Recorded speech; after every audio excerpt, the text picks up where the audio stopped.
Middle east में जारी तनाव और ईरान के साथ बढ़ते संघर्ष का असर अब इजरायल की माशी हालत पर साफ दिखाई देने लगा है।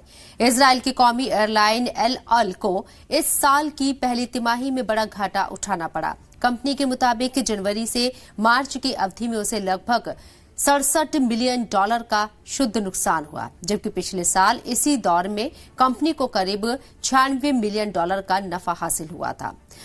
एल अल ने बताया कि जंग की वजह से इजरायल का हवाई क्षेत्र कई बार कमर्शियल उड़ानों के लिए लगभग बंद रहा, जिसका सीधा असर एयरलाइन के ऑपरेशन और आमदनी पर पड़ा। इसके साथ साथ डॉलर के मुकाबले शेकेल की कमजोरी और ईंधन की बढ़ती कीमतों ने हालात को और भी सख्त कर दिया। रिपोर्ट के मुताबिक सिर्फ इसी तिमाही में जंग से कुल नुकसान करीब $145 मिलियन तक पहुंच गया है।